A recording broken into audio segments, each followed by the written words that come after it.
Starting on the valve train, got these PRW roller rockers. They're a stainless steel rocker with a roller tip.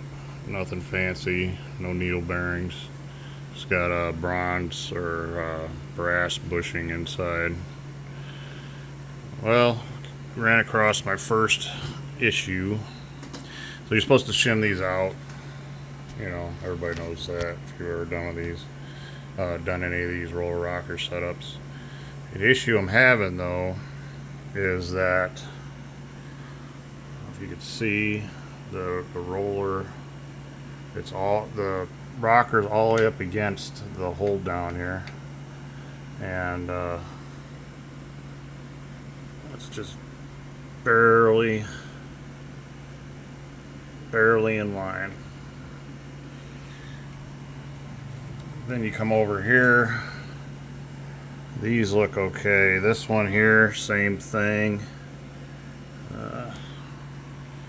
Turn the light on, that'll help focus. There we go, see that? Same thing here. Now you can't really, you're not going to really be able to shim that out because it's already up against the stops. You know, there's no shim in there. The inside I can shim out, and they want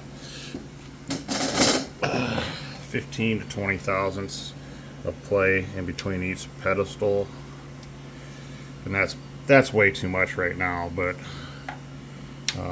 that's not my issue. That's not what I'm worried about right now, because that I could shim out, that. But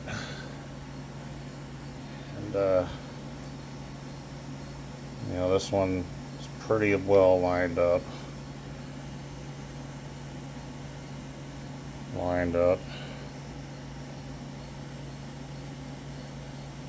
Off.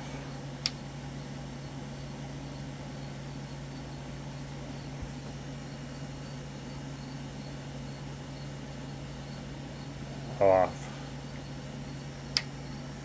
This one I could pull the shim out and correct this one, but the ones that are butting up against these hold downs here are going to be my issue.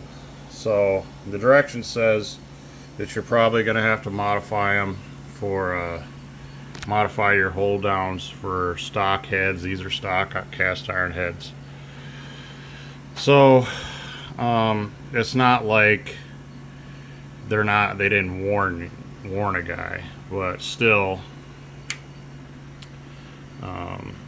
this sucks. So I'm gonna try to figure this out. I don't know, probably gonna have to take these out, try to grind them flat square, which is not gonna be easy to do without good tooling and such. Try not to lose this hardware down in the engine. So it's going to be interesting.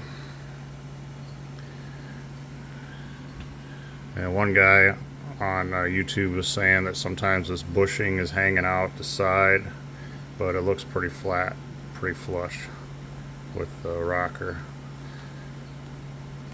So good times. That's what happens when you choose to spend money or save money, and this was a save money deal. David Vizard recommends to use these on a big block Chevy, and I assumed that if they're good enough for a big block Chevy, they're good enough for a big block Mopar. And I'm not saying they're not usable, but just don't take them out of the box and think that they're going to work right out of the box for your cast iron heads. They might for aluminum, but not for cast iron. So I'm going to get this sorted out, and then I'll make another video and explain what I did. Alright, take care. Later.